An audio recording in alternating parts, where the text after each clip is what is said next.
Mumbai and other parts of the state of Maharashtra as dozens of people had to be rescued amid flooding. The 4-month monsoon season in India is vital for the farming sector, providing 70% of the country's annual rainfall. But India's weather department says that almost 1,500 people were killed last year in the country in floods, storms and rain-related incidents.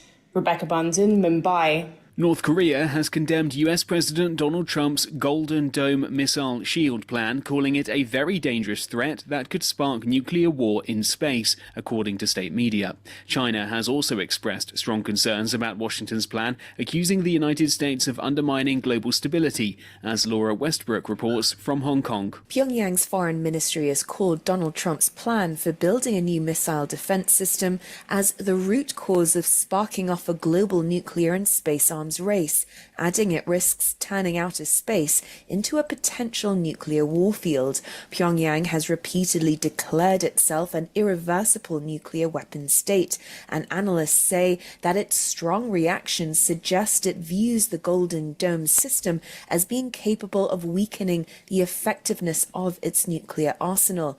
Laura Westbrook, Hong Kong. From bureaus worldwide, this is FSN. With FSN Spotlight, I'm Simon Marks. Today, the feedback from KCHW Headlines. I'm Chuck Ritchie. Governor Ferguson is vowing to fight the U.S. House Medicaid cuts, which he calls dire. Ferguson expects an estimated 200,000 state residents to lose their Medicaid by the end of next year. He called out Republicans Dan Newhouse and Michael Baumgardner for their votes in favor of the bill. It goes to the Senate next. Washington scientists are pushing back against what they call a very fast, shocking COVID vaccine decision. COVID still poses big risks, and the Trump administration's apparent restriction on who gets updated shots has local vaccine scientists worried about severe consequences. One University of Washington researcher says it's moving us back to things we knew didn't work. The changes come as COVID makes a significant comeback in two of Asia's biggest cities. And the new state budget has drastically slashed funding for abortion access, cutting it by more than half. That amounts to $8.5 million less and hits 34 clinics hard. Planned Parenthood is worried clinics might have to cut hours, staff, or even shut down. In our last story, it looks like Washington is in for another drought year. The snow is melting way too fast, and we're not getting enough spring rain, which is bad news for our forests. State officials are bracing for a complicated fire season. Summer is expected to bring in above-average fire risk beginning next month in central and eastern Washington, and by July, creeping into the wetter western part of the state. The weather forecast is for above-average temps and below-average precipitation through July. For KCHW 102.7, I'm Chuck Ritchie.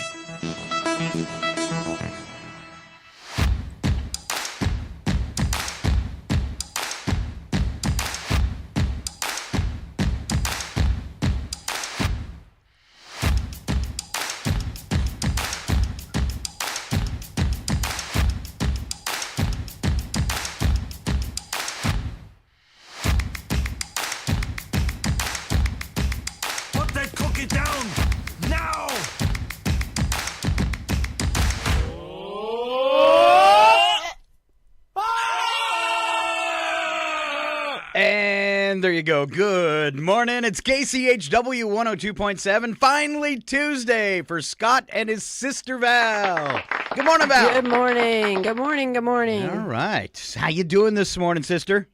You know, I'm not doing too bad. I slept like a bear last night, and so I'm kind of I'm kind of groggy this morning, I guess. I don't know. But you know, I'm not going to complain because how often is it that we get to sleep solid all night long? Yeah, especially at our age. Yeah, for sure. Mm-hmm. Yeah, very excited. This is mine and Val's this is our visit every week, and we do it live on the radio. This is our chance to catch up as brother and sister while we broadcast. Exactly. As he was getting ready this morning, he goes, "Oh, we haven't had much time to chat." And I'm like, I'll go off script at some point. And tell a story. We'll get it worked in. Yeah. We'll get it worked in. All right. You have a good week. A good week. Yeah? Yeah, I had a good week. We've had some beautiful weather here and there, and trying to enjoy every minute of it. So, per Chuck's story earlier before we came on, we could have a dry, smoky summer, so we got to enjoy this while we can. Yeah.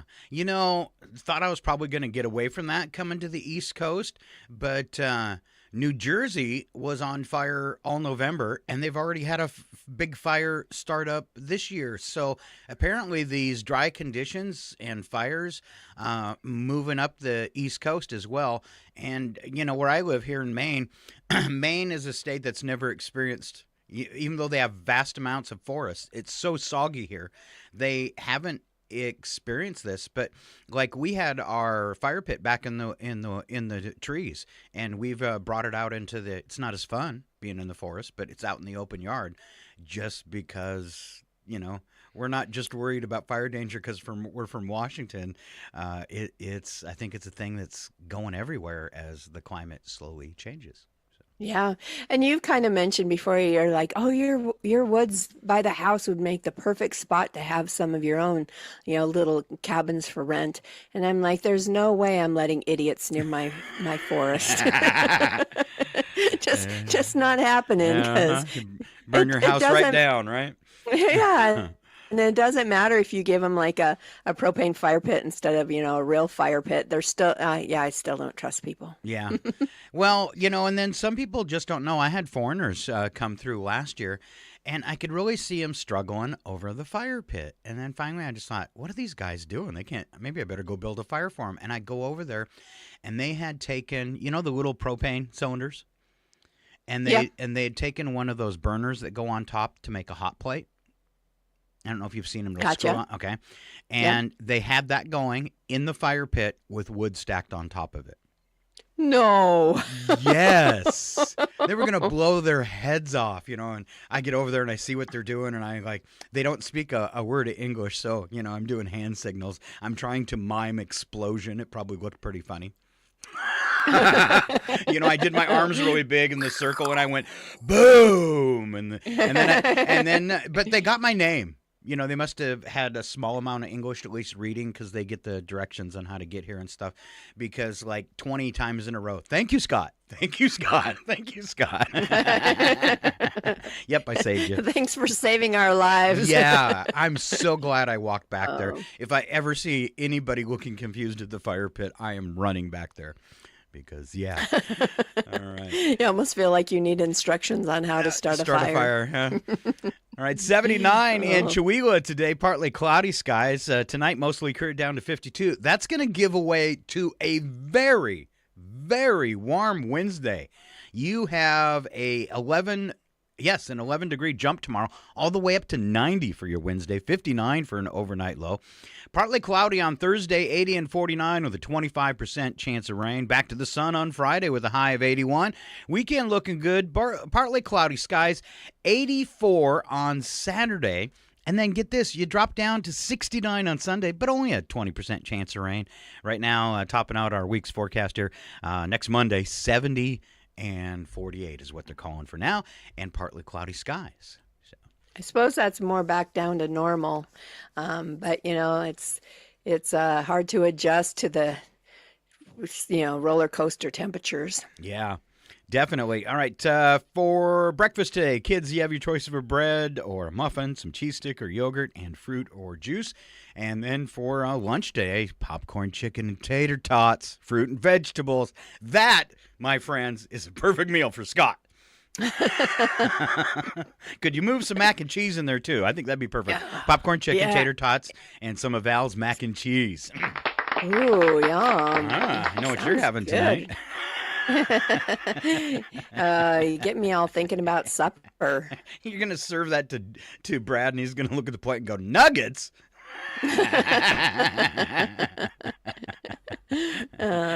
It's funny because my husband is pretty food, like, I don't know, oriented. I don't know what the word that you would use is, but it's like sitting in the hot tub every morning, he'll be like, "What's for supper tonight?"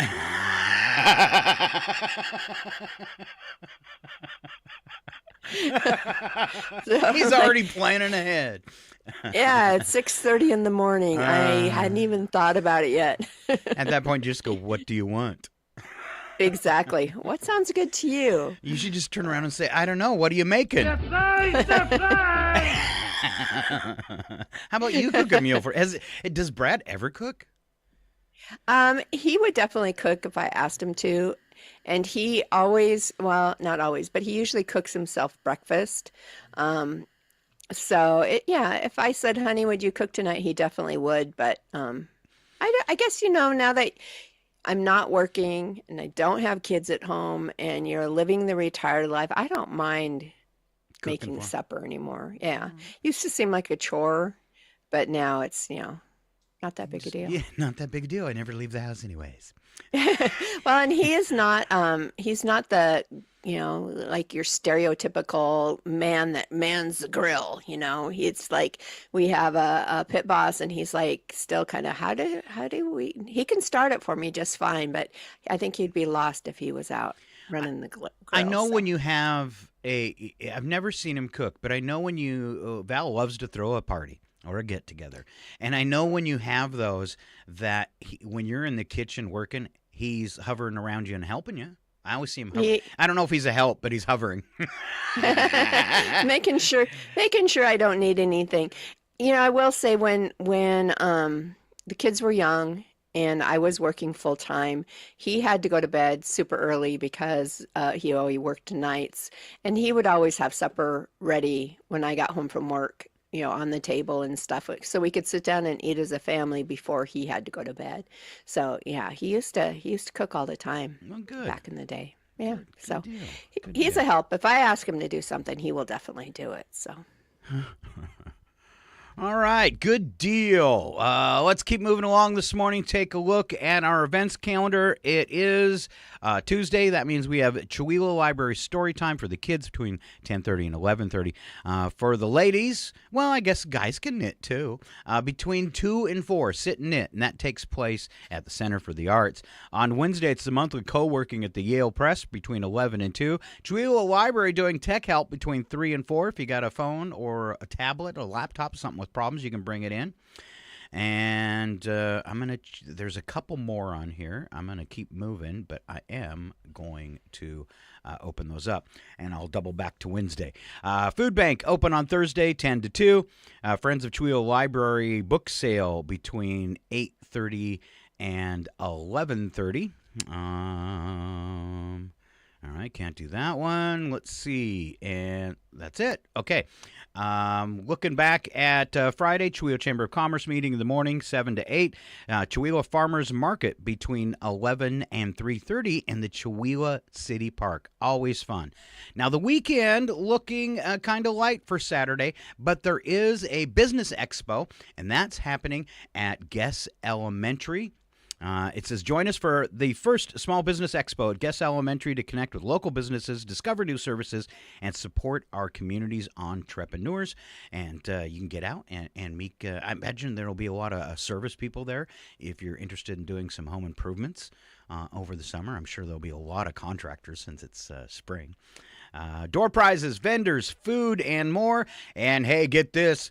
Delicious fire burgers prepared by the Chihuahua Fire Department. It's made them famous for their food. And, of course, putting out fires. Oh, now I'm thinking maybe, hamburgers on the grill this afternoon. Yeah. If you want some more information on this, that's happening Saturday, 10 to 3 at Guess Elementary. More information, chihuahua.org. And you can give, if you want more information or maybe try to be a last-minute vendor or something like that, you can call 509-935-8595. So 509-935-8595. All right. Val. Good morning, Ken. All right, Ken has joined us this morning. Okay. So he told me a story last night. He's like, he got up yesterday morning, sat down, made his coffee, sat down in the chair, was all ready to watch us on Facebook, and we weren't coming on. And he's like, what's going on? 7:45, we're still not on the air. And then he said the news came on, and he realized it was Monday. That's just horrible. So he's back today and ready to join us, right?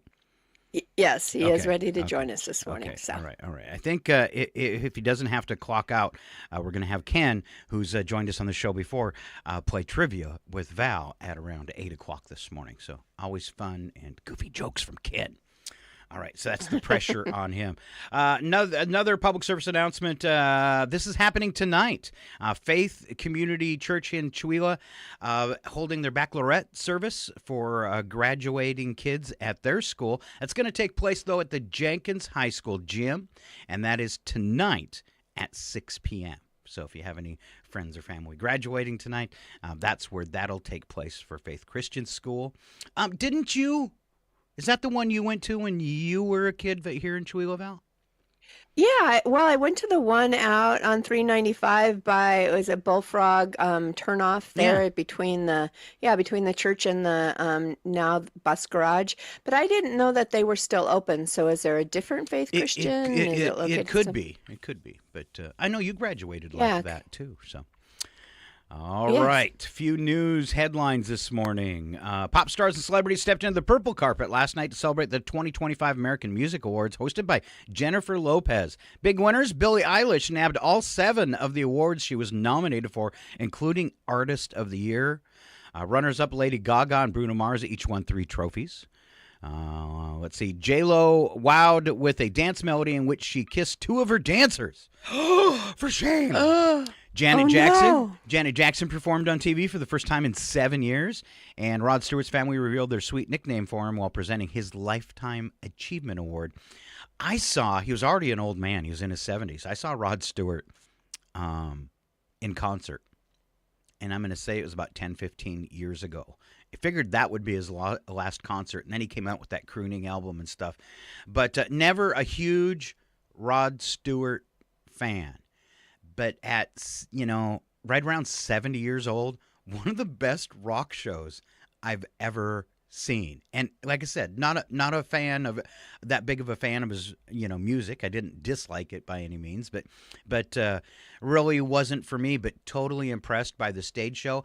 And at 70 years old, he's a little guy like me, but he was literally doing full air jumps and kicks totally off the ground.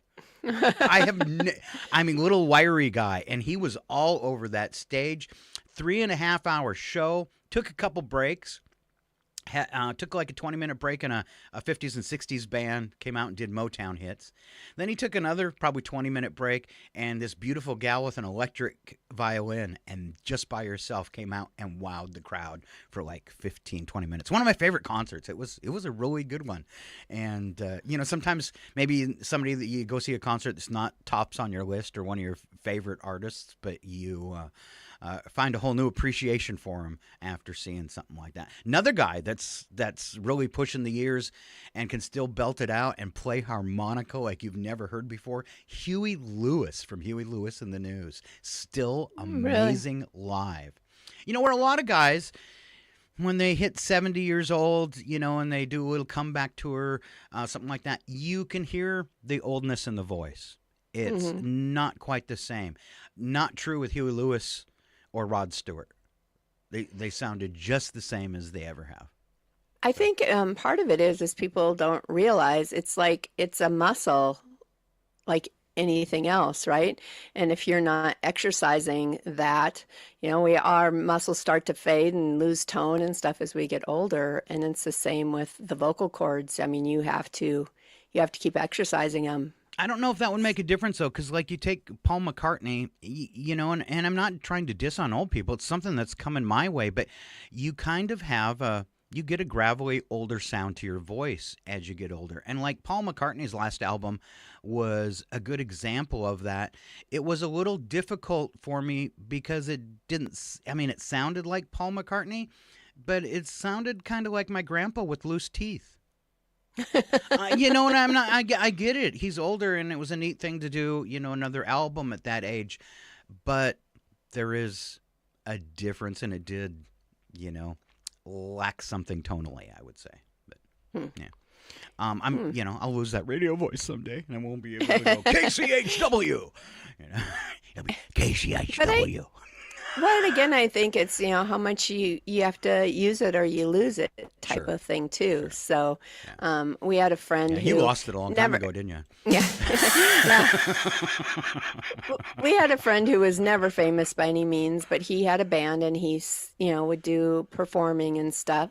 And he had kind of said that though. He goes, if he hadn't, if his band hadn't performed in a long time, he said he would start exercising basically his vocal cords beforehand. So he said, a month or two beforehand, he would really start working on it and singing again and all of that to get in shape, basically. So. All right. Also from the Music Awards last night, presenter Shabuzi drove the crowd wild when he wore plaid chaps and a matching wool jacket. Now I'm going to have to look that up. FBI has reopened Director Dan Bongino, who sounds like a crime family. Yeah, who's the FBI director? The Bonginos. Said the agency is re-examining 3 Biden-era cases, including that of a 2021 pipe bomber, the cocaine found at the White House, and the leaked Supreme Court opinion that led to Roe versus Wade being overturned. So some investigations going on there. President Trump threatened to revoke $3 billion in grants from Harvard University and redistribute it to trade schools in the latest move by the White House to pressure the college to capitulate to his DEI demands. And they're headed to court. He's taking on Harvard. And Harvard is kind of like smart. Bring it on. Yeah. They're not feeling too intimidated No. by him right now. And part of that, what I heard last night, part of the funding that he wants to pull from them is actually for like medical research and stuff like that, which scientific research and medical research, which is not generally done at a trade school. That's where breakthroughs come from, and universities have and their kids have come up with astounding cures and treatments and that kind of stuff. So don't pick on that. There's all sorts of things you could pick on besides that. All right. He's of course, if anybody defies him, he's going to dig in. Yeah. And so that is his only skill is great knowledge of how to manipulate the courts because, well, people have taken him to court like over 1,000 times. He's developed quite. I think he might be, because he tells his attorneys what to do. I'm sure he tells everybody what to do, but he might be one of the most savviest court manipulators ever. So congratulations. Well, when you've litigated that often, you should be skilled. You've been right? sued that many times. You probably should be skilled at it. But like I always say, the man is Teflon. Teflon Don. Hey, President Macron, French President Emmanuel Macron. Macron, sorry. I like to call him Macron. Okay. Just because it irritates him. All right. Released a statement after a video of his wife, Brigitte. Are you happy now? Maybe Bridget? No, it's Brigitte. Actually, it's spelled Brigetti. All right. So Emmanuel Macaroni and Brigetti, his wife, were in the news, and he released a statement after a picture was shown of his wife pushing him in the face during a state visit to Vietnam that went viral. His explanation: "We were horsing around." Awesome.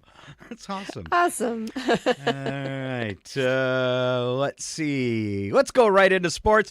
Thunder star Shai Alexander notched a career playoff high of 40 points last night, leading his team to another victory against the Timberwolves. The Thunder are now 1 win away from a spot in the NBA Finals. Let's see, on the court, NBA Eastern Conference Finals continue when the Pacers take on the Knicks, 8 p.m. Eastern on TNT. On the ice, NHL Western Conference Final continues when the Oilers bring their 2-1 series lead into Game 4 against the Stars at 8 p.m. Eastern on ESPN. And it's that time again. Season 20 of America's Got Talent premieres at 8 p.m. Eastern on NBC. Simon Cowell, Howie Mandel, and Sofia Vergara. Is that how you say her name? Vergara? Sophia Vergara. Vergara. Yeah.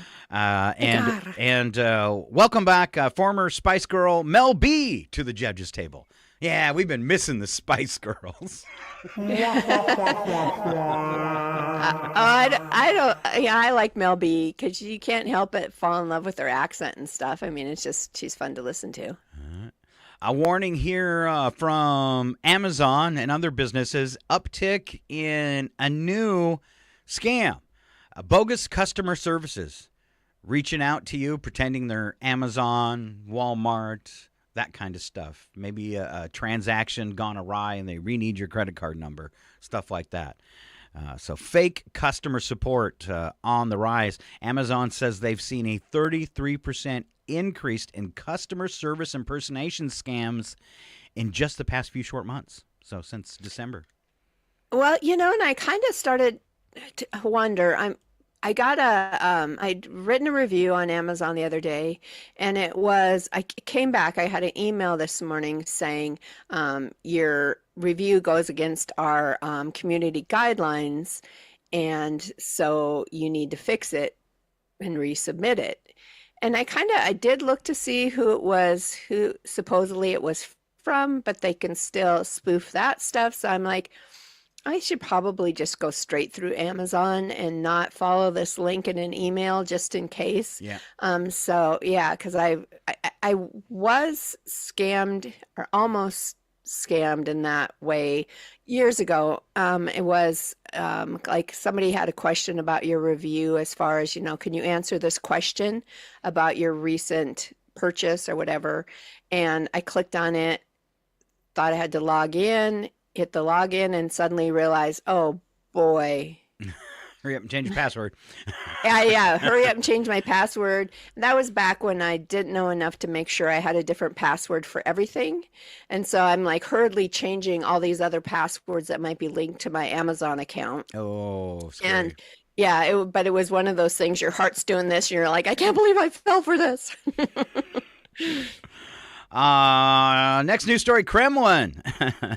So yesterday, Donald Trump called Vladimir Putin absolutely crazy. And now the Kremlin... Takes one to know one? Yeah, the Kremlin has shot back that Donald Trump is showing signs of emotional overload. I saw that. He's showing signs of something, but it ain't that. All right. Let's see. Good news here. Tech billionaire Elon Musk prompting questions about his next steps as he signals he's going to step out of politics. Thank you. Well, yeah, he doesn't need to stay in it. He's already got his minions planted in every federal department. He doesn't need to stay in there. You know what he really needs to do is hop on one of those rockets that don't go anywhere. Or go up and come right back down. You're just not hearing about him anymore, just because, like I said, he's got his seeds planted everywhere. He doesn't need to stay in the light. All right. Final word from federal judges: the Trump administration must facilitate the return of Kilmar Abrego Garcia. I don't think they will. They're not going to. I don't think that. And what power does the court have? What's the court going to do to the president for refusing to follow the law? What are they going to do about it? They're not going. The only one that could force him or bring up a threat that was real, and they won't do it, would be for the Republicans to bring articles of impeachment against him for refusing to follow the Constitution. I mean, here we have a president who's refusing to follow the rule of law repeatedly. That's scary. Repeatedly. And so, I mean, the courts can say he has to. Who's going to make him, short of Congress? Mm-hmm. But you have to have politicians with some sort of a spine. So he was giving a speech yesterday. Keeping going with Trump stories. He was giving a speech yesterday, Memorial Day ceremony attended by families of war dead, which he veered off script and kept telling them about how he had everything. Which is a great message to people who don't have anything because they lost a loved one in the line of duty. Yeah. Yeah, I'm going to save this good news story so we can end with that one. Did you also hear some of his remarks to the graduating class at West Point? Do I want to? It was just so moronic. He just went on and on about having a hot wife or something along that line. And you're just like, oh my goodness. Can you imagine having to sit through your commencement, ceremony and listen to him drone on about that for who knows how long? David Sachs, who's President Donald Trump's AI and crypto czar, that must be a new department, on a podcast this weekend admitted, even though Republican loyalists keep saying that Medicaid is not going to be hurt, admitted yesterday that the big, beautiful bill has an $880 billion cut to Medicaid for Americans. All right. It looks as if the bill is going to increase the deficit by almost $4 trillion. So we were kind of talking about that this morning, Brad and I, in the hot tub. I said, what happened to the Republicans being the fiscally responsible party that they claim they are? So, yeah, yeah. All right. I've said, enough said. Let's see, last week, White House into Pentagon leak investigations. Pete Hegseth used telephone wiretapping to get information on the 3 people they fired. Turns out it was illegal telephone wiretapping. Are we surprised? He should have just did it in a signal chat. And I'll wrap up politics with this quote. This is from a person. It says, a coworker pulled the "why can't we disagree on politics and still be friends" card. And I said to them, we can disagree on taxes, but if we disagree on human rights, I don't want to be a friend with a bigot. I like that. All right. Last one. Hey, Val, were you a fan of the sci-fi show Firefly with Nathan Fallon? Never saw it. Never saw it. So they only had 1 season. Cult classic, huge following. Nathan's went on to do several TV shows. That one, Castle something. Now he has been. I'm a big fan of Nathan Fallon. He's just been tapped to be the next Green Lantern. Oh. Yeah. So excited about that this morning. There you go, a little entertainment. Now I'm going to have to look him up. Yeah. All right. Let's move on this morning to bits and breaks. A few goofy things that I came up with, and they're questions for Val. First one. Over the weekend, I found a half-full ketchup bottle on my lawn. And I thought, was someone driving around eating a package of hot dogs, got done, and tossed the leftover ketchup out in my yard? Also, every time I mow and I go down to the front by the highway, I have to get off the lawnmower and pick up those little 2-shot, 1-shot things, bottles you get from the liquor store. Always Fireball. Mm-hmm. Always in the same spot. So I have calculated this person must work down the street from me. And when he pulls out of work, the first thing he does is crack the bottle of Fireball, guzzle that, what is about a shot, I suppose, a shot or 2 in those little tiny bottles, and then flicks it out his window in my yard. Well, but it's always in my yard. So and I don't know anybody, so it can't be like Chihuahua, it's somebody that hates me. You know how our property is, and it's county ditches on either side of our, area of road, and it's the same thing. You go to clean up the ditches, and it's those little airplane shots, whatever you want to call them, but the majority of them are Fireball. And so there's a couple possibilities why they get thrown out. They don't want their spouse, significant other, to know that they chugged some Fireball on the way home, or they're using it as mouthwash. Or they don't want a Dewey. But yeah, this guy, he's got to work just a couple blocks because to the time you'd pop, and they're always in my yard. And I almost want to put up a sign that says, it's just the right timing. Yeah, quit throwing your Fireball bottles in my yard, please. There you go. It's crazy. Yeah, it's. I guess it's kind of universal because we see it here too. Okay. All right. Next question for Val. Val, You know, when you have a job interview, they ask you questions and, you know, where do you see yourself in the company in 5 years, that kind of stuff. Well, I've got a question for you, Val. Knowing that you're retired, Val, where do you see yourself in 10 minutes? In 10 minutes, I see myself peeing because I had a lot of coffee before we started. Oh, we're not going to break today, Val. At least you're not going to break. I see you in 10 minutes probably maybe doing some trivia. Oh, that could be too, okay. yeah. Yeah. All right, Val, last question for Val. Val, what's your comfort movie? A movie you could watch over and over that makes you feel good.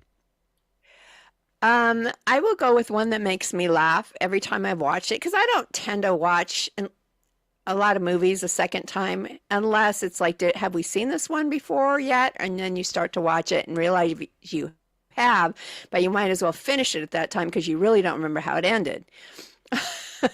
But as far as like one that I choose to watch multiple times, and it's just because it makes me laugh every single time, and it's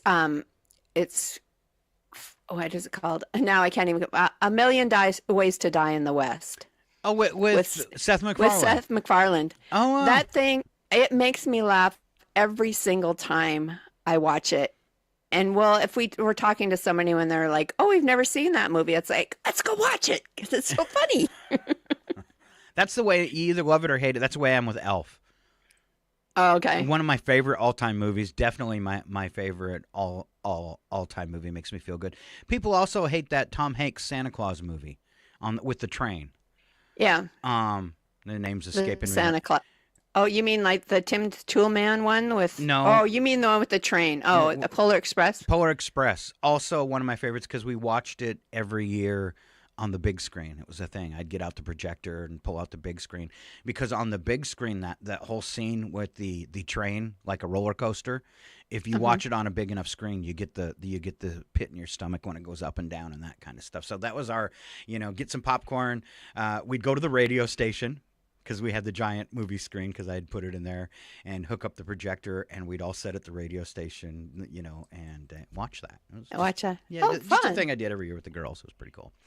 That sounds really fun. Yeah. Yeah. So those two holiday movies and then all-time movie I can watch a million times. It's like comfort food. Star Trek, Wrath of Khan. I not only am I a huge fan of Star Trek, but there is something I have even as a child, and Fantasy Island, I have always loved Ricardo Montalban and his voice. The new Chrysler Cordoba and its rich Corinthian leather. Well, and I think it's maybe something the whole what's the whole thing about the movie, the life lesson it teaches is when, doesn't Spock say the needs of the many outweigh the needs of the one. And it's that that whole thing of self-sacrifice. And I feel like it's missing maybe in our society. It's all about me and what benefits me, and I don't care what it means to everybody else. So just that whole message that it's pretty powerful. I was probably in my mid-20s when The Wrath of Khan came out, and I think it was maybe toward later 20s. It was the first time I cried in a movie theater. Oh, really? When Spock died. He can't die. And he didn't. And he didn't. Hey. It was and you kind of know that, but it was a long wait for Star Trek 3. Yeah. Uh-huh. All right. I am going to admit the one and only. We got some more bits and breaks. We might circle back and get some of those. I really liked the story below this one. It was Ancient and Odd Home Remedies. And then it's got a bunch of them. Asthma, a teaspoon of sugar saturated with turpentine. Oh. Would cure an asthma attack. Yeah, when I'm a little wheezy, I just get gasoline. Aren't you glad Mom didn't try that one on you when you were a kid? Yeah, my new gasoline inhaler. Also known by Mom and Dad as the tailpipe. Oh boy. All right, athlete's foot, oregano oil. Oregano? No, it's oregano. You go to oregano to buy it, Val. Oregano, you're right. I'm going to pronounce everything weird today. Remember President Macaroni? Yes, All I right. know it. I've heard this one before. Old theater trick. Bags under your eyes. Preparation H. I remember hearing that. Yeah. Yeah. Do it every Shrink morning. swollen tissue. Bee stings. You miss snuff and spit and put it on the sting. But you know baking soda works too. You use what you got. Yeah, but if you can find somebody with some chew in their mouth, have them spit it on you. There you go. Bruises. My dad would tell me to go to the local Five and Dime, and they would sell leeches, and he would put one under his eye, and in minutes the bruise would be gone. Alrighty then. Huh. Well, I suppose they suck blood out of stuff. I guess it would make sense. Do you remember what our dad used to tell us to do when we had an owie? No. Dad's favorite thing. Our dog. Remember our dog's name? What was his name? Peppy? Yeah. Anytime it's, I cut myself, Dad. Go put it under Peppy's tail. Oh, that's right. Make it all better. Oh, boy. Thanks, Dad. Oh, All right. go for the cold sore one, because I suppose it would work, but at the same time, Put your colds under your. No, that seems like a bad idea, Val. Really bad. All right, joining us, it's the one and only Mr. Ken Owens. Good morning, Ken. Well, good morning, everybody. Scott and Val, KCHW. It's great to be back. All right. hi, Ken. Thanks for joining us. Yes, So my first question Well, is, I met you through Val. you did. How did you meet Val? Well, actually, it was a Super Bowl party. We were traveling, I think, back and forth from Eastern Washington to Western Washington to move over here to Newport. And Brad and Val were at this Super Bowl gathering at a friend's, had a little thing in his garage, a bar with TVs and all. And I don't know, Brad was so nice and talking to you. And I don't know, we just kind of hit it off. And Val, and I think they invited us over, and that was their first mistake. And He's never yeah, left. he never left. And no, they're great people. And, sometimes you click with people and sometimes you don't. And they've just become great friends. And, our lives have been so much better and enriched by their friendship that, you never can thank some people enough. Wow. And I'll send you that check that I promised you for saying all that nice stuff about us. We weren't gonna, Now, we weren't gonna say now I that. heard a rumor you're taking Val and Brad on a cruise. Is that true? Well, I think our plans have kind of changed about how that's going to look, but we're doing. Right now the plan is to stay in the lodge over at Yellowstone. Oh, Yes, the Old Faithful Inn, which was built in the 1800s, and it overlooks the big geyser there, and it's right on the edge of the geyser. And we've made plans, and I've booked the rooms, and it's next May, June. I'll have to look it up. Yeah, you have to book those a whole year in advance. so I they're- have a problem with this. Is number one, Ken has never asked me on a trip.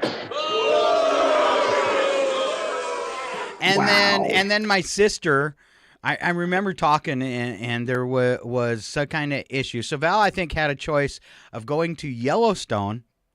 Would that be your first time at Yellowstone, Val? I don't think so. No, we've driven through it So when the you kids had a were young and choice. stuff. You had a choice of Yellowstone or a sea cruise, and you've chosen Yellowstone. So I'm going to play this song for my sister. Mama liked to party when you were in her belly, drinking she did some. Mama liked to party when you were in her belly, that's why you are dumb.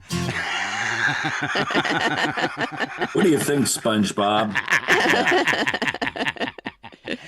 All right. Ken, are you ready for some fun and games?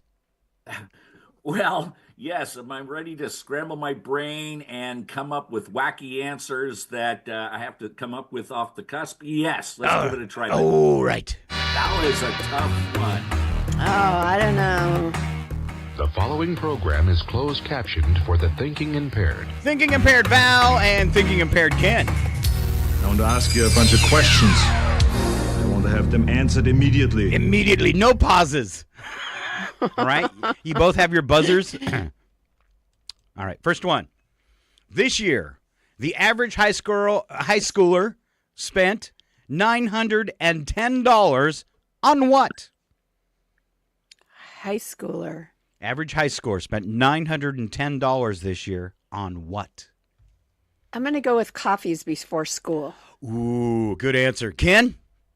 Yeah, I was thinking, is it school related? So it wouldn't be food at school? No. Food at Both wrong. Both of us are wrong. Let's see, they spent $900 on something at school. Well, is it spent at school or for school? For school. I'm trying to think of because at What high could be school level, that you don't need to. expensive?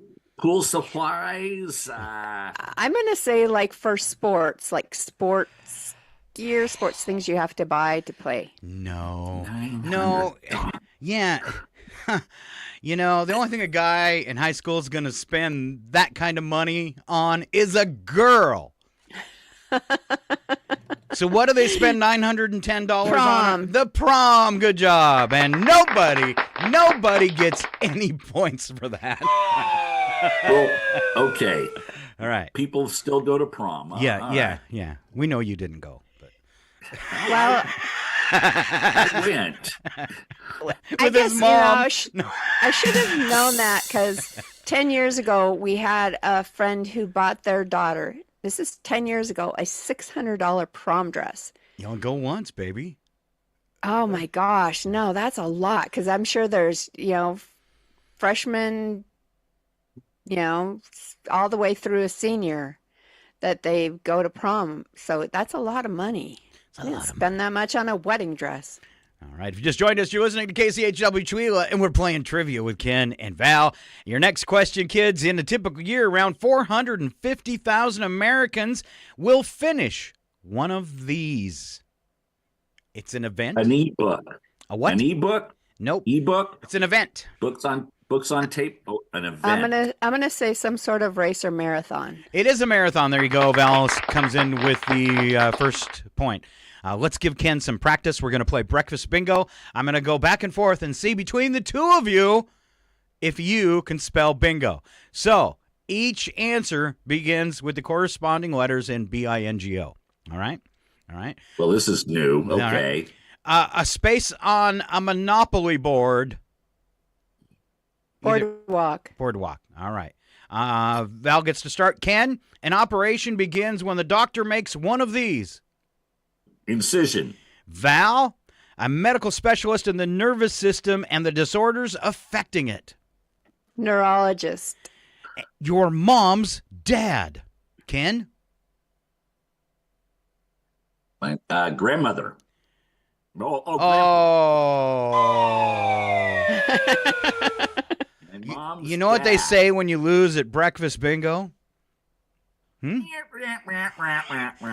Well, they do. I do that. Yeah, that's right. But I also like to say, no breakfast for you. I didn't know you could lose at bingo. I mean, doesn't someone else just get up and go bingo, and you're like, oh, yeah. Val, you can say bingo because you didn't get any wrong. Oh, thank you. Thank you. Bingo. Right. I thought you were going to play him the song about his mama drinking when he was in his belly or in her belly. But we never had the O part. All right, next trivia question. A survey of new brides. The least popular place for a guy to ask a woman to marry him is where? McDonald's. That's guaranteed, but not in your not an answer. The most least popular, as far as a woman's considered, yes, or we're yes. Oh, Bra. Strike that up as a bad idea, like the time I put "Marry Me" on my underwear. A laundromat. I was going to say like at a parent's place. No. Like a relative's place. No. This is something that could cause embarrassment, too. Well, any place in public, just in case she says no. Yeah, so I'm going to give you guys a big hint. Where do you traditionally see this happen? You guys are totally missing the most restaurants, fancy restaurants. No, you see it in a big way. You see it in a big way, and everybody sees it, and everybody knows there's a proposal. At a radio, like when your DJ is up there doing his thing or whatever. A baseball park. There you go. I was looking for sports venue up on the Jumbotron. Marry me. Big Tron thing, you know. Yeah. Just write "Marry Me" on your underwear. Come on. This is our first date. I don't know. Well, think about it. The show's kind of long yet. You got some time. All right. Which is older? You guys ready? I'm going to give you two things. You tell me which one's older. I'll go back and forth on these. I'll go back and forth on these. First up, Val, which is older, you or Ken? Ken. No, okay. What? Well, what should I do that? Well, I don't know. This is my own personal Yeah, don't sing. We already covered that. All right, Val, your real question. What was first, the founding of Apple or Microsoft? Which was first? Yeah. I'm going to say Microsoft. By how long? For a bonus point. Yeah, but for a bonus point, 5 years. I have no idea. What'd you say, Ken? 6 years? 6 years. No. Microsoft, 1975. Apple Incorporated, 1976. Oh, just 1 year. 1 year. Oh, didn't I have one up? All right. I'm going to guess Ken will get this one. Ken, what was first, Barbie or G.I. Joe? I'm going to go with Barbie. 1959 for Barbie, G.I. Joe, not till 1964. Wow. Yeah. What came first, Post-it notes or the ballpoint pen? Oh, that's a tough one. Ballpoint pen. That's what I would guess, too. It'd be ballpoint pen. 1938 for the pen, 1968 for a Post-it note. Okay. That was a big difference there. Yeah. I guess, if you're going, but I'm sure notes were along a lot before that. Long time. Well, just not with sticky on them. About like what came first, the chicken or the egg? Yeah. I mean, the ballpoint pen or the Post-it note? This is okay. I'm just trying to throw you off, Ken. Opening of Disneyland or Disney World? Land. Which came first? I would say land. Yeah. Disneyland was 1955. That was an easy one. Disney World, 1971. All right. Is it Disneyland's in Anaheim, right? And Disney World's in Florida. Correct. So, right? All right. Okay. Pop-up toaster or the waffle iron? Why are you giving answers? First, I think. Just shout it out. What'd you say, Val? I said the waffle iron. All right. It's first. And he said the same thing. Waffle iron. So how many years between the pop-up toaster and the waffle iron? 50. 17. 619. The waffle iron was invented in 1300, and the pop-up toaster, of course, in 1919. So, wow! Greeting card or gift wrapping paper? Which came first, you guys? Ooh. I'm trying to, are they talking about modern gift wrapping paper or just when you took any old paper? I'm going to say the gift card. You can say the gift card? And paper. You're going to say wrapping paper. It is the gift card. The gift card actually has its roots in ancient China. Aspirin or cough drops? That's a good one. Which came first, aspirin or cough drops? Oh. Cough drop. I'm aspirin. Aspirin, 1853. Cough drops, ancient Egypt. I still have one of those. Yeah, it's stuck to inside of. It's stuck inside my pocket, and it's actually a Hall's. No, you know where the old ones come from, don't you? Ricola. Sorry. I don't even get a laugh out of that. Wow. All right. You both lose. No more trivia questions for you. Well, you can't tell him not to quit his day job. This is his day job. And I don't get paid. All right. You get what you pay for, folks. Welcome to the KCHW Morning Show. All right. Last trivia. I lost it now. Last trivia questions. In a survey, pet owners were asked what one question they would ask of their pet. What do you think was the top answer? Val, go first. I feel like we had this at some point in the past, and I'm trying to remember what the answer was. I think, is it something to do with food? It is something to do with food. It's like, do you like what I'm feeding you type of thing? Yes, that is the answer. All right. I wish I would have went with Ken now. No, I was going to say, well, are you happy? But then I was thinking, where's my other shoe? Ooh. Where is all the things that have disappeared in this house? Where did you bury my car keys? So I'm a cat person. What do you think the question I ask my cat is? Do you love me? Do you love me? Do you love me? Yeah! And then she puts her tail up, does a 180, and walks away. I love you this much. This much. A whole bunch. All right. Thanks so much for joining us for trivia. Big round of applause for Ken Owens. So I have just a little tiny story to tell having to do with cats and dogs. So this morning, because I can't keep my cats in at night during the summer. They go out, they're gone all night. I've quit worrying about them because I can't worry that much. So anyway, this morning we're sitting in the hot tub, and our first cat, Fiona, comes by, doesn't even say hi, just goes straight in the house to eat. Lily Mae comes up, jumps up on the hot tub, says hi to us both, and then goes to eat. And I told Brad, I know who loves us more. And she took the time. She took the time to say hi. All right. Or they're both working together, and one goes, I'll go inside, get all the food. You distract him at the hot tub. And I'll meet you inside. I'll have everything done. Yeah, exactly. Fiona is definitely the one that's going to be first to the food. Right. Well, hey, thanks very much for having me. It's always a pleasure to be here on KCHW. And, I look forward to being asked back again.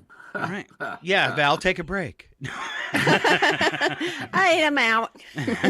All right, guys. All right. Thank you very much. And we are off to break. We're going to thank our sponsors, deliver some news, reset, and we will be back. Local birthdays, odd news, and more, but you got to stay right here on Northern Lights Public Radio. We are KCHW 102.7.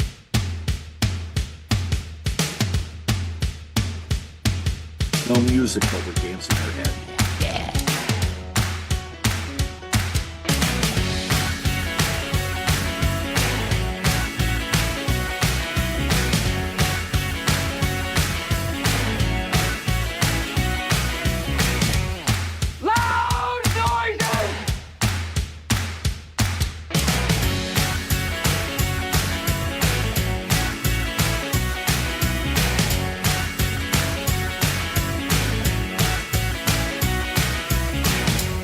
Maybe we ought to turn on the searchlights now. Oh. It's just what they'll be expecting us to do. 8:18. Your KCHW Morning Show is made possible by donations from Colville Toyota. Colville Toyota, located at 160 West 3rd Avenue in Colville, offers new and used vehicle sales and service. Vehicle sales is open 8:30 a.m. till 7 p.m. Monday through Saturday, with a Toyota Express Maintenance Center open 7:30 a.m. till 6 p.m. Monday through Friday. More information on Colville Toyota's vehicle inventory and services is available at colvilletoyota.com. A small-town dealership with a big heart. and by Chihuahua Flooring. Chihuahua Flooring at 214 East Clay in the 3rd Street Mall offers a wide variety of products, including carpet, ceramic and porcelain tile, vinyl and laminate planks, and vinyl sheet flooring. Chihuahua Flooring carries products for both commercial businesses and residential homes, including brands like National Flooring, Dell Tile, Mannington, and Mohawk. They also offer blind repair. For more information, you can visit online at ShuilahFlooring.com, call 509-935-8021, or via email at ShuilahFlooring@gmail.com. This is KCHW 102.7.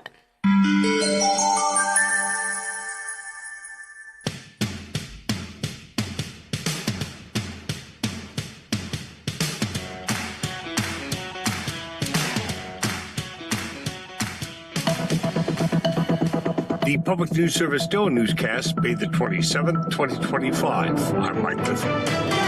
The Kremlin responded Monday to President Trump's criticism of Russian President Vladimir Putin, citing emotional overload at this very important moment. That's a take from The Hill. They report a Russian spokesperson said, "We're really grateful to the Americans and President Trump personally for their assistance in organizing and launching this negotiation process." The spokesperson, when asked about Trump's remarks, according to Reuters, said, of course, at this time, this is a very crucial moment, which is associated, of course, with the emotional overload of everyone, absolutely, and with the emotional reactions. Meantime, small businesses in western North Carolina could see some disaster relief in the form of a grant program if a bill that passed in the House makes it into law. The $464 million post-Helene aid package, now moving to the state Senate, includes a $60 million grant program for struggling small businesses.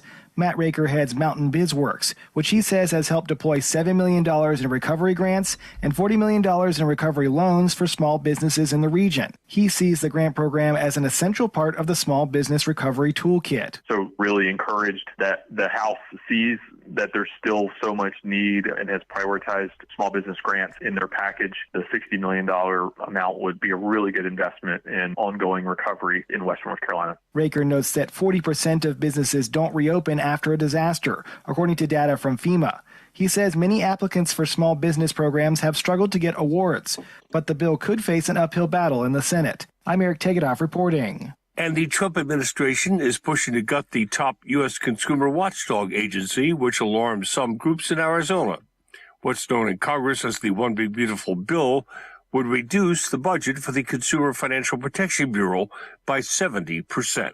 Alex Alvarez of the nonprofit Progress Arizona thinks the move will only hurt hardworking Arizonans. Since its creation in 2010, the agency has investigated complaints and created new rules to ensure financial transparency, prevent fraud, and hold companies accountable. The CFPB saw a 92% increase in complaints between 2023 and 2024, which Alvarez says speaks to the important work being done. People are working harder than ever before, are seeing rising costs, and instead of giving any kind of support, this Congress is trying to aid the Trump administration's assault on the CFPB, which has returned $21 billion to defrauded consumers in the form of restitution or canceled debts. I'm Alex Gonzalez reporting. And President Trump floated a new plan Monday for the $3 billion he wants to strip from Harvard, saying in a social media post that he was thinking about using the money to fund vocational schools. This is Public News Service. Next to Massachusetts, where state officials say a program offering financial support to residents enrolled in job training programs is helping retain talented workers. There are currently more than 125,000 job openings in healthcare, education, and manufacturing, but the cost of transportation or childcare often prevents people from filling those roles. Massachusetts Secretary of Labor and Workforce Development Lauren Jones says providing cash stipends to these workers can make all the difference. Someone that may be in the middle of job training and their car breaks down and they now are wrestling with whether they will find a way to get to training or if they have to now make a decision to not continue with training. Jones says stipends up to $5,000 are available through the Workforce Skills Fund. More than 1,200 people have already taken advantage of the program. I'm Catherine Carley. And rural communities in Indiana could lose out under a new federal bill aimed at speeding up clean energy development. Lawmakers rewrote parts of the National Environmental Policy Act, or NEPA, to shorten timelines and block lawsuits that often delay big builds. Supporters say the changes will fast-track everything from solar farms to broadband. But Thomas Hockman, Director of Infrastructure Policy at the Foundation for American Innovation, warns the new rules may push developers to focus on easier, cheaper sites. There are quotes from folks like, an outgoing EPA general counsel who say that 90% of the details in a NEPA review are purely there for litigation proofing. That if you know that you are not at risk of litigation, that is almost certainly a radically faster timeline. Hochman says that could leave rural areas behind. The U.S. House narrowly passed the bill. It now moves to the Senate. I'm Joe O'Leary, Public News Service. Finally, the failure of Florida lawmakers to pass a budget before adjourning has left key environmental projects in limbo, including a Senate-approved proposal to restore the Ocklawaha River. For residents like Samuel Carr, who fished the river before the dam's 1971 construction, the more than $6 million project represents a chance to revive what he calls a free-running wild river from what he believes turned into a mud hole. Since they put that dam in, 150 million gallons of fresh water doesn't come into the St. Johns River per day as it did before 1971. So the restoration would literally turn the faucet back on to get that cool, clear water to the St. Johns River. Carr notes the dam blocks 20 springs and forces periodic pollution releases into the St. Johns, which he says has suffered catastrophic algae blooms and lost critical eelgrass. Lawmakers will reconvene sometime after June 2nd to resume budget talks. The Senate has already approved the funding, but House approval remains uncertain amid broader disputes over tax cuts. I'm Tremel Gomes. This is Mike Clifford for Public News Service, member and listener supported. Find our trust indicators at publicnewsservice.org. KCHW is online at kchw.org. Listen to the live stream, find out about station events, memberships, local weather, and volunteering. You're listening to KCHW 102.7. To the Batmobile.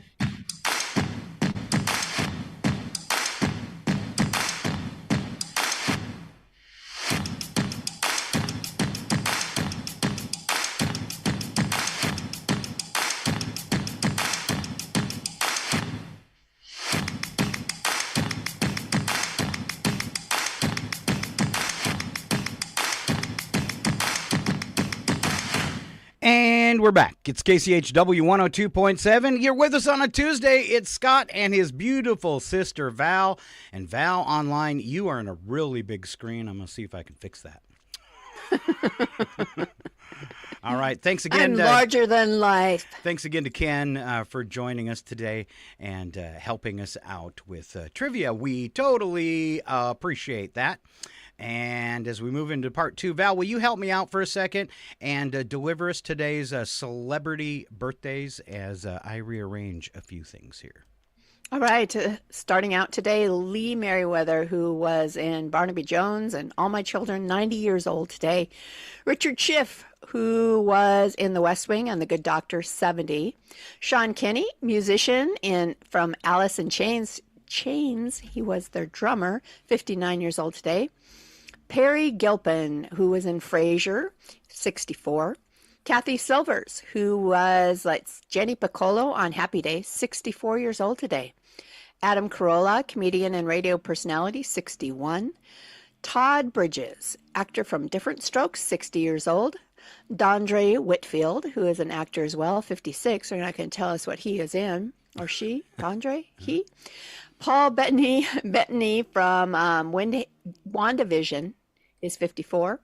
Jack McBrayer was an actor and was in 30 Rock, 52. Jamie Oliver, TV chef, is 50. Andre 3000. What a name. with a name like that, it has to be a rapper, and it is the rapper from Outkast, 50 years old today. I was actually Andre 2999. Oh, so like when they say, like 3.0? Yeah. Yeah, okay. All right. Jada Kiss, who is a rapper as well, 50 years old. It's funny, these rappers are getting old, right? Yeah. They're 50. Oh, my gosh. Ben Feldman, who was in Superstore. I love that show, 45. Chris Colfer, actor from Glee, 35. Jade Carey, who is an Olympic gold medalist as a gymnast. Okay, forget it. 25 years old. And Lily Rose Depp, who is an actress and model, is 26. Is she like Johnny Depp's Yes. kid? Yes. Okay. I mean, there's not many Depps out there, so I figured it had to be. The funny thing is when you were talking about all the rappers today that were over 50, and the thing about rappers that are over 50, they're not rapping about chicks anymore. They're rapping about Cologuard. Cologuard, Medicare,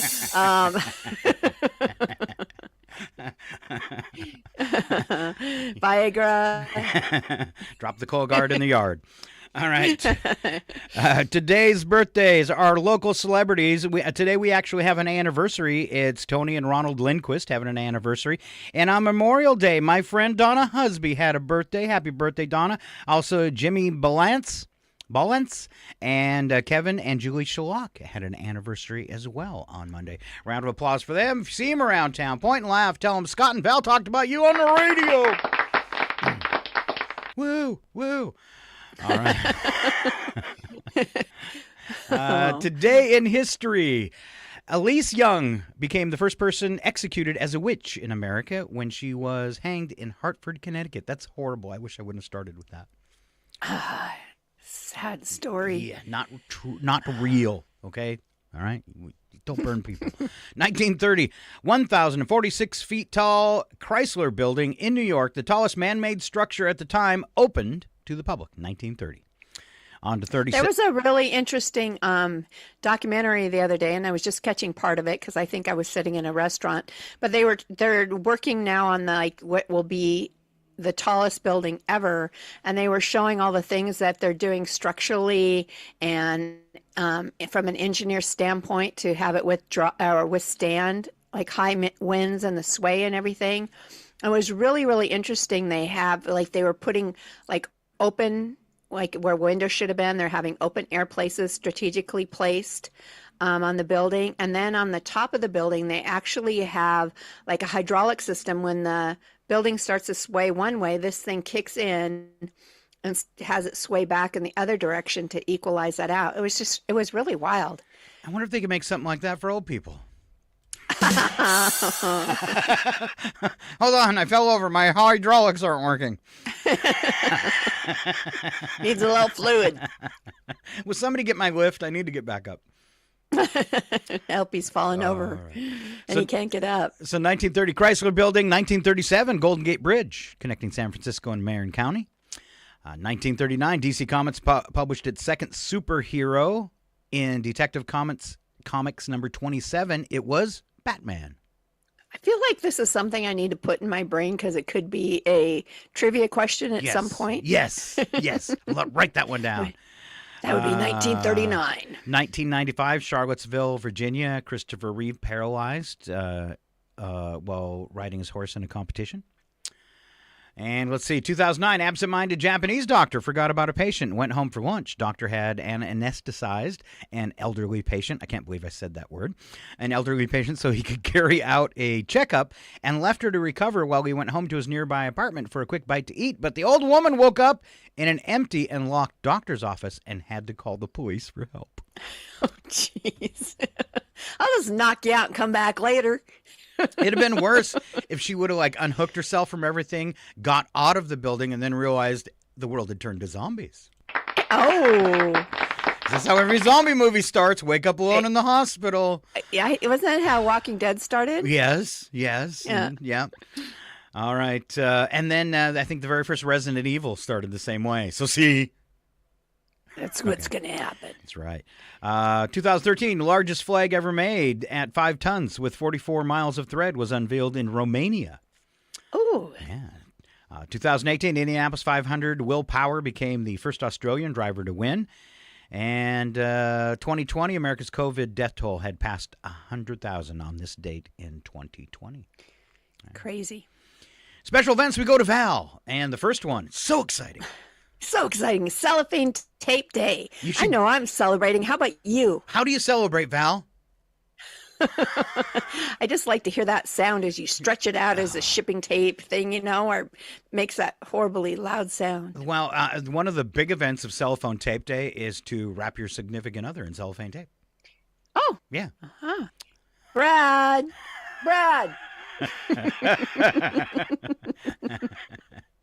Got a job for you. Now they had this one on TV this morning. They were showing video from the cheese rolling at Gloucester, and they said nobody has been died from this thing, but to see these people rolling down the hill, and it's crazy. Look up the video online. It's crazy. So they roll the cheese down. Yeah, fleeing a giant roll of cheese coming down a hill. Haven't people died in the past though, being taken out by the cheese? No, Okay. Well, from what I heard this morning on the news, there's never been A cheese any day. deaths from this event.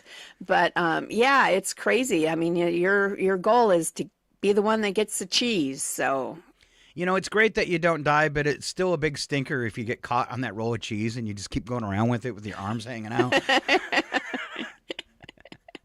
from every comic from our cartoon from our day, right? Yeah, like in Pirates of the Caribbean when they were running on the giant wheel, like a Ferris wheel, but it could have been a roll of cheese. Roll of cheese. It is Grape Popsicle Day. Do you have me a popsicle? Yeah, that's one of my personal faves is the grape and the banana ones. Root beer. Oh, root beer, they're good too. Good too. Yeah. All right. Remember when we were kids, they had the white ones and it was black licorice? I thought they were Remember that? coconut. No, they were black licorice. Okay. So good. All right. It is Gray Day. I've seen a lot of that sounds lately. Depressing. Nothing to Fear Day. Ooh. Old Time Player Piano Day. Would love to have one of those.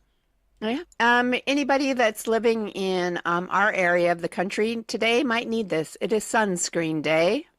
Okay. Finally, World Marketing Day. I can't find anything for Gray Day. I Googled it to see what Gray Day was, and it says a day with a lot of cloud cover. AI is really going. I'd never guessed that. I'm so confused.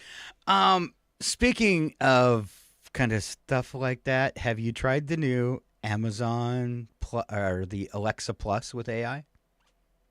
No. It's horrible. Really? Yeah. So I was excited because I'm thinking, the Amazon Alexa, it just doesn't do quite enough. Yeah, I can turn some lights on enough, but it doesn't give me sometimes the answers I want. When I ask it something, I get better answers from my phone. So I was really looking forward to it. I signed up for it. I got the thing. Okay, you can download the new Alexa AI, and I did it. Absolutely horrible. Really? First off, they took away the sexy British voice. Okay. What? And I really like that in the morning when I said, "Good morning, computer. Give me the forecast, a detailed forecast." And she goes, "Good morning, lover boy." And then she gives me the weather. Aw. And if I haven't talked to her in a while and I ask her a question or ask her to set a timer, she always "Hello, lover boy. Good afternoon. I'd be more than happy to set a timer for you." And I get the new one, and the male voice sounds kind of threatening. Oh. And the female voice, and they only have two voices, but you can, whether it's chill or upbeat, you get all these different choices. But the female voice, mean. It's the only way I can it was so grating. It was like a snotty 20-something girl talking to me. Like a valley girl, huh? Yeah, and just snotty about everything. And at one point, I hate it when it shows ads. I said, "Show my photo slideshow." And she plays it, but she cranks it up with rock music in the background. And I go, "Alexa, I didn't ask you to play music with my slideshow." And she talks a little better, and she goes, "Oh, you're absolutely right. I messed up. Let me fix that." It shuts off and opens up with the music now on 10. And I don't call her Alexa, I call her computer. I said, "Computer, you're playing music with it still." "Oh, you're right. I am." And she says, "I'll fix that." And on the third attempt, she goes, "I guess I can't fix that." And then I asked to go back to Alexa, and she tries to talk me out of it. And yeah. So I see. It just shows you AI is already controlling everything. Yeah, and I started talking because she was snotty. I started talking snottier to her, and she just got snottier and shorter with me. So I went back to the original Alexa with the sweet British voice that calls me Loverboy. There you go. Yeah. I have unplugged Alexa in most areas of the house.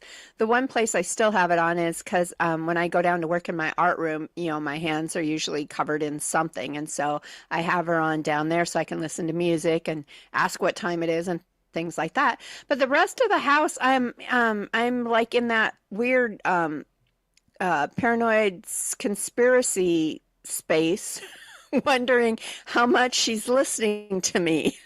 Exactly. And so I've unplugged her, and I'll plug her back in when we wanna, we're out on the patio and want to listen to music and stuff like that. But yeah, and the AI one would really freak me out, I guess. There's a knock at the door. It's ICE. Exactly. I've got a passport, huh? Who? What? I was born in America. Yeah, but you're German. All right, Val. If I was Russian, it would be okay. No, you're crazy now. As of today. All right, so the number of the day, I'm going to make you guess it, Val. All right. I already looked. Oh, you did? Okay, number of the day is 18. And Val, what is it? It's the acres of pizzas Americans eat each and every day. And how many acres of pizza do I want right now? 17.5. Yes. 18's just a little too much.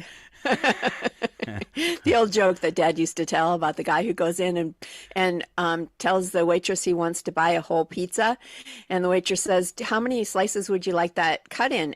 6 or 8?" And he goes, "You better do 6. I don't think I can eat 8."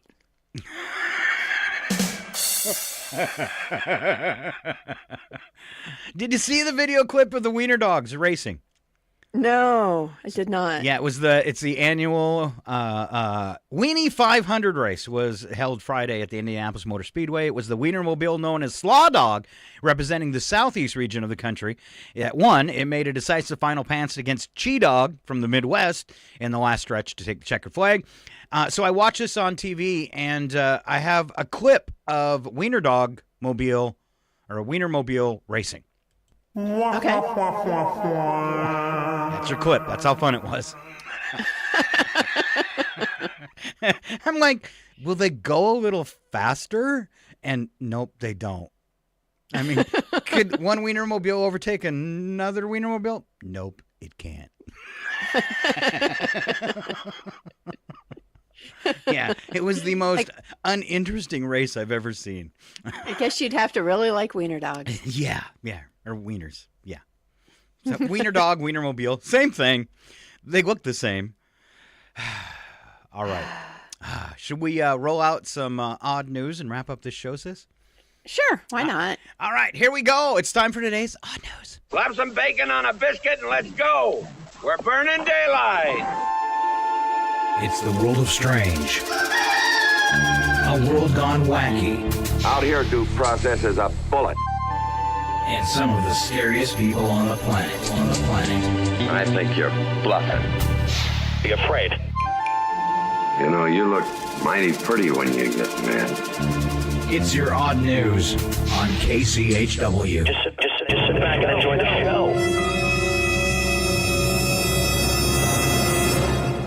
So I'm making grimacing faces because I was looking at that one thing we did from Bits and Breaks today where it was like old-time remedies. Yes. And I just happened to look over at that sheet because it was still up on my computer, and there was one of them for cold sores. Everybody hates a cold sore, right? Yeah, and that's one I was mentioning earlier. I'm like, you got to read the one about cold sores. Kerosene. Yeah, just dab a clean rag or paper towel on some kerosene and then dab it on your cold sore.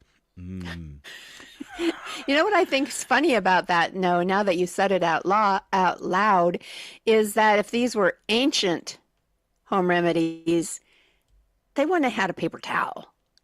Oh, that's true.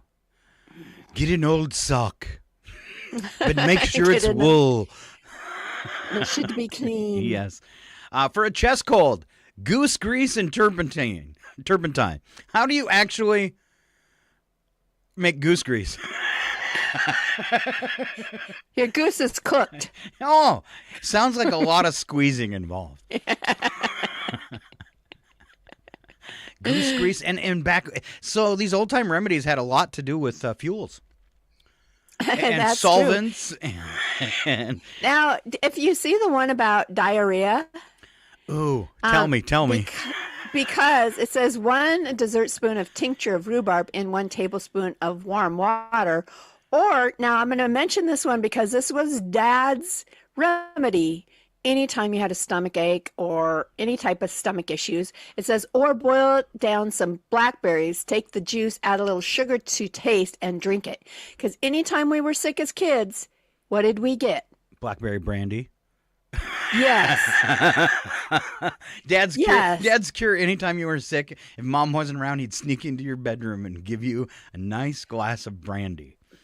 And I always, as an adult, I thought that he was just trying to knock us out so we'd quit complaining about not feeling well. But now I'm saying, look, Scott, there's some, he must have learned that from the ancient remedies. Blackberries. It says add a little sugar and drink it. He would just let it ferment first. It's true. Thanks, Dad. And Mom would say, I don't know what's wrong with the kids. He's got that cold. Maybe we should take him to the hospital. I don't know either, but he slept all day. All right. And you ask him how he feels, and he says, just fine, Dad. I feel fine. All right. Constipation. So the opposite. Cod liver oil and castor oil in orange juice. Oh, well, again, what does orange juice do to you? You drink enough of it, you don't get far from the bathroom. It's probably just the orange. You could have always skipped all the oils. Cuts, pine tar, spider webs, coal oil. Were among the suggestions. Oh, my gosh. Oh, another guy lets his dog lick the wound and claims it works fine. I've heard that when I was a kid. We did, didn't we? It was another one. Yeah. Dogs have healing properties in their spit. No, they don't. They lick their hind ends. Yeah. Oh my gosh, it's funny to read some of these now and realize that we were told the same thing as kids. But if people do it, it'll work. It'll heal you. Could you lick my wound? Please. How about the one for earaches? Blow cigar smoke in the ear. Our parents used to do that too. They would blow cigarette smoke in our ears. Didn't you remember that? I wonder why I'm addicted to nicotine. I remember that. Mom would blow cigarette smoke in your ear. It's better in your mouth. Oh my gosh. Is your sore throat? Come here.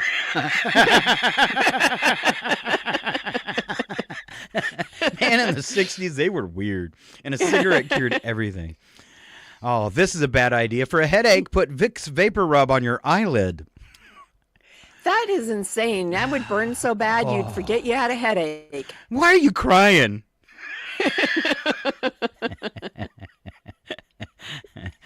All right. When you have the hiccups, light a match, drop it in a glass of water, drink the water. But don't swallow the match. Oh, my goodness. Or else it doesn't work. I remember hearing this one about lice, too. I think that's still a mayonnaise thing. rubbed in your hair. Yeah, I think they still do that at times. Yeah. I believe I had to do that. One of the girls came home with lice from school because they didn't have enough coat hooks, so they hanged everybody's coats on top of each other. Each hook got like 3 coats, and 2 kids got lice. Mosquito bites. Wet down a dryer sheet. Like they had those in the olden days. So it said some of them were for olden days. Rub it over your skin. Not only does it keep the mosquitoes away, it softens your skin and causes a bad rash. Mosquito bites, you'd try about anything. Hey, do one of them about sneezing, Val? Oh, I found if you rub your earlobes, it would suppress the sneeze, but don't pull on them, just rub them. I'm going to try that next time I'm in public. Will you rub my ear? I'm going to sneeze. Just the earlobe. Would you give it a little rubby rub? Please. All right, on to the news attack. The first sentence true, second sentence horrible joke, and here comes Val. Oh, horrible joke. This is a really bad joke. Okay.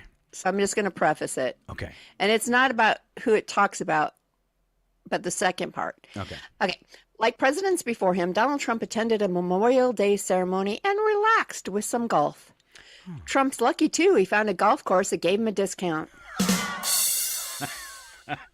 All he had to do was go to Mar-a-Lago.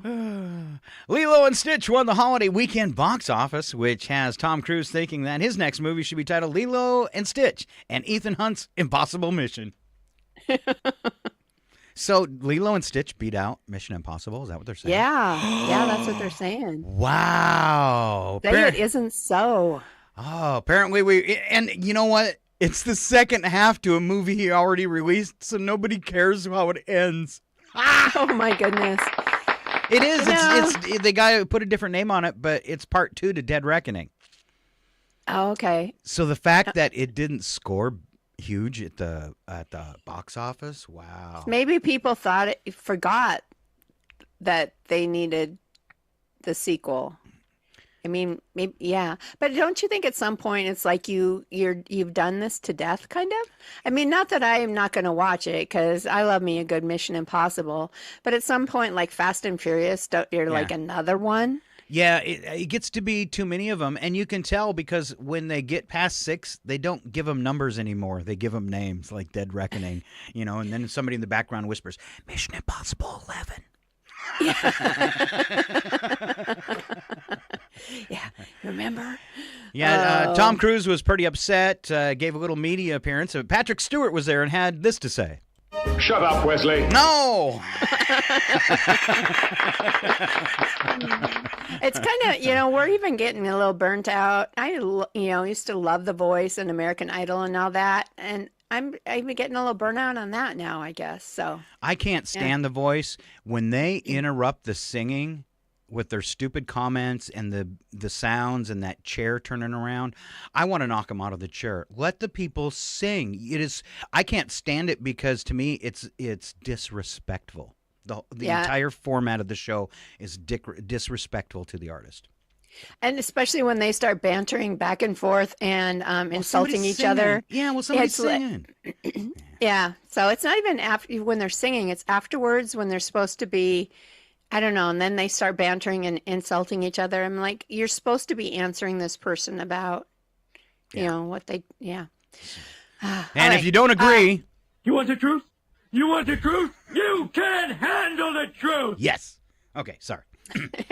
A survey finds Americans are split between medium and well done for their burgers.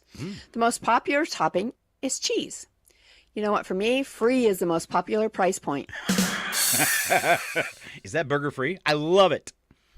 The best one ever. Yeah, there's a new COVID-19 strain. If you didn't hear the news during the break, RFK Jr. suggests each American fight it by upping our intake of peas. Or perhaps turpentine. Maybe. Let's go back to these old-time remedies because evidently that's what RFK thinks would work better. You've got COVID? Here. Kerosene. There you go. It beats the bleach and the UV light, though. He said, for COVID, take kerosene. It starts with a K, too. I mean, it starts with a K, too.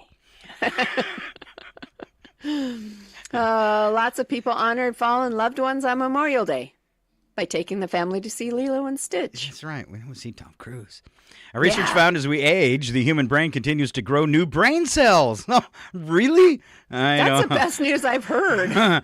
Of course, the cells are gray and a bit flabby in the middle, but they're cells. It is Gray Day. All right, on to Wacky But True. We don't add anything to these stories but sound effects from movie and television shows. And this is going to be fun. All right. Yes.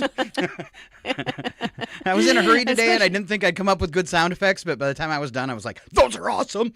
Okay. I'm so proud of myself. Oh, yes. An employee in the UK found himself out of a job after an incident during a video conference. During the call, the employee stood up to adjust a cable and inadvertently exposed himself, as he was not wearing any clothing below the waist. Although he quickly turned off his camera, the incident prompted a complaint from colleagues. The unnamed employee claimed he didn't realize his laptop camera was active and directed towards the floor. He expressed regret, describing the event as an accident, and noted he sometimes does not wear full dress while working from home. It's kind of like I am today. Just watch it. No, sit down. I just knocked a few things off the counter, but it's okay. We're still broadcasting, right? Please don't do that. All right, sorry. Didn't mean to scare you. Just a joke, but it did go down like this. I feel naked. I feel like everybody's staring at me. With those legs, are you crazy? Now, come on. By the way, you're fired. Clothes, said the enemy. Without clothes, there'd be no sickness, there'd be no war. You see, Chubby, you're not only fired from this institution, but I'm going to make sure you never get hired by any of the college in the state, the country, the world, maybe even the universe. Bullshit, doesn't anyone wear any clothes around here? No. What? This is a nudist colony. How the hell you gonna get fired on your day off? By joining that Zoom meeting naked. I like the one about that's basically, you know, if it weren't for clothes, there'd be no sickness or whatever. That war. one clip. Yeah. It's like, oh, RFK's next thing. If we just all stay naked, nobody will get sick. Yep. It's what's nice is having somebody like RFK Jr. is anybody can imitate him. You know, people have gotten really good at imitating Trump, too. Yeah. All right. Next up, what do I got here? Two 16-year-old boys from Scarborough, Ontario, were in legal trouble after a bizarre incident involving a moose. On Saturday, police were called to the scene of the collision where unfortunately no injuries were fortunately no injuries were reported. By the time you finish the story, it's unfortunately there were no injuries. Okay. Upon arriving, police officers detected a strong odor of burnt cannabis coming from the vehicle, prompting a search. That's not mine. What they found, that's not mine, baby. What they found was 250 grams of suspected fentanyl, 33 grams of cannabis, and a handgun with an extended magazine, accompanied by 16 rounds of ammunition. And remember, this is Canada. Ooh, thank you, Mr. Moose, for stopping these guys. Sorry, folks, park's closed. The moose out front should have told you. Moose are worth 2 points. Oh, the humanity. He's all bulgy. He's like a moose. But I am stoned. Chocolate moose. I didn't even know they were in season. Who's the moosey moose we know? Morning moose. I got my 2 hands up. I surrender. Come and lock me up here forever. That was more trouble than a moose on the interstate. So I have a question though. Wasn't like Bullwinkle? Wasn't there something about the Mounties or something on the Bullwinkle cartoons? Yeah. I just feel like, you know, that moose was just doing its duty as as a Canadian. All right, can I do a story now, Val? Okay. Although you should have probably done this one. It's really fun. Unique art installation has debuted at the Anchor, a popular pub in Birmingham, England. Designed by a local artist, the installation invites pub customers to interact with the artwork in a rather unconventional way by urinating on it. Installation consists of a urinal that displays the names of the top 100 CEOs of weapons and defense contracting companies around the world, accompanied by a provocative epitaph that reads, "May the cowards who profit off misery, genocide, and murder rest in blank for all eternity." Oh, I feel like we need this. Yes, I put one in the house already. Artists described the project as a way to highlight the often overlooked figures behind the military-industrial complex, stating, usually epitaphs are used to remember the war dead, but now we're remembering the people that put them there and profited from it. Wow. Yeah. Wow. It's a little... I just feel like you could make a lot of money. Like charge admission, and we could have different figures that they, you know, by the urinal. I think we could make money. I've been thinking about doing the same thing with the Doctor Who outhouse. To step inside the TARDIS, you got to pay a fee. And like I put up an ad the other day for the cabins, and it was talking about what we have here and the Doctor Who outhouse. And it says, with a trip to the Doctor Who outhouse and renting our shipwreck cabin, you can literally go 2 places. I don't think people think it's funny, but I put it there. All right. As long as you thought it was funny, Scott. Yes, as long as that's all that's ever been important to me, Val. I know it. And let's find out everything you needed to know about urinals. I can take bookshelves and put it here.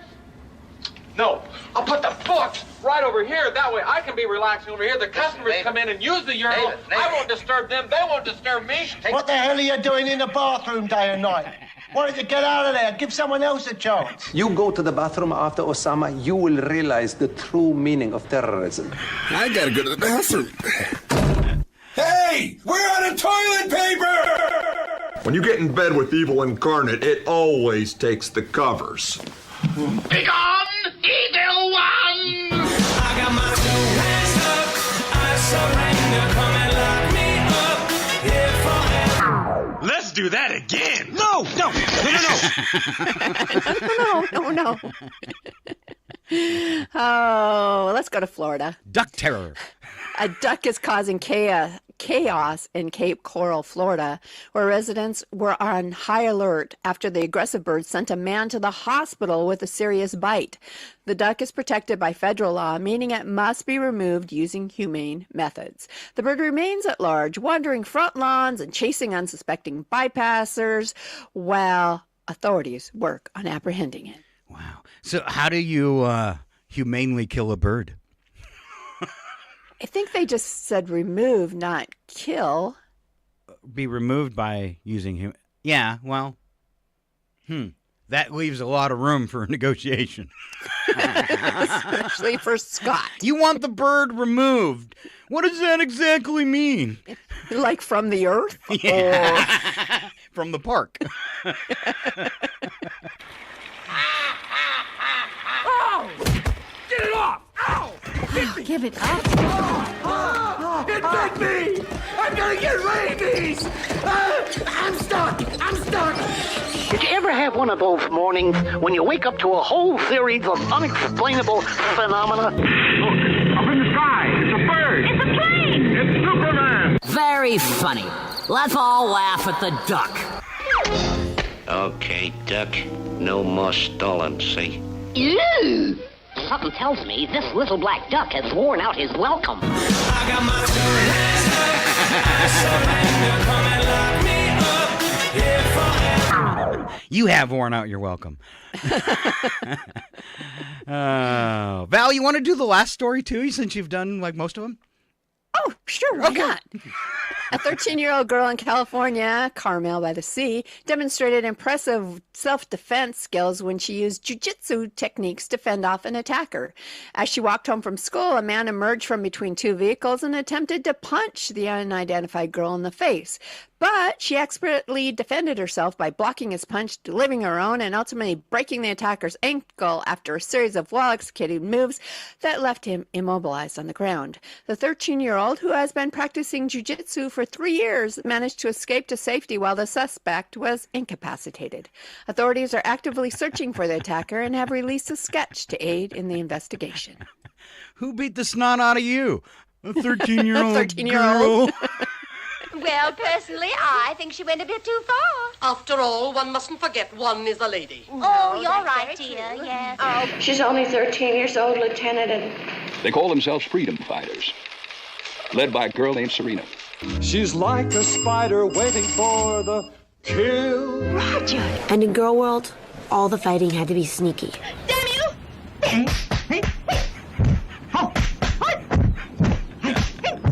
You made a friend. Good, now slap him on the behind. They like that. You fools, all of you men. And you were beaten by a scrawny little girl. So, are we still in a fight? And so ends the short, undistinguished career of Basil of Baker Street. One time, she punched me in the face. It was awesome. I got my two hands up. I surrender. Come and lock me up here forever. And that's your odd news for Tuesday. I like the last one. Oh, that's so embarrassing. Yeah. Can you imagine being in jail and a 13-year-old girl put you there? That'd be just perfect. Perfect. It would be perfect. It would be perfect. Too bad he was able to get up and walk away. Yeah, that's not so perfect.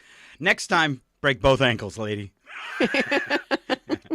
Coming up tonight on the radio, the one and only Dr. Jazz brings you 3 hours of jazz music. It starts at 6 o'clock. Just like every night at 6 o'clock, we start different genres of music. Following the jazz show tonight with Dr. Jazz, it's the Soul Show, 3 hours of Motown music. And then tomorrow, I don't know what's going on. Okay. It might be me with Chuck, or it might be Paula and Sharon. We will just have to show up at 7:25 and find out. But we will cover everything that's going on in Stevens County. So don't forget, if you've got an event that you haven't got submitted around town that's coming up, go to kchw.org, click on the Contact Us page. There's a form you can fill out and get that event to us for tomorrow's show. That easy. Any words of wisdom, my beautiful sister? I am going to change it up because I usually say something about being kind, but I'm going to change it up today with a little something different. Okay, it's All good right? because the whole kind thing hasn't been working. Yeah, I know it. I can't. Well, I don't know if I can live by this either, but I'll give it a go. Okay. So, patience is not just the ability to wait, but the ability to keep a good attitude while waiting. Ooh. You kind of seen that in line a lot of times where people are mean to employees that are just doing their job. Exactly. So I like that. All right. Good one, Val, and good one for you, too. Thank you for being here today and enjoying our morning show. It is Northern Lights Public Radio, KCHW 102.7. Say goodbye, Val. Goodbye. I forgot to play these for you. It also works with women drivers. Oh, and this one. If women are going to drive motor cars around, they should learn to operate one correctly.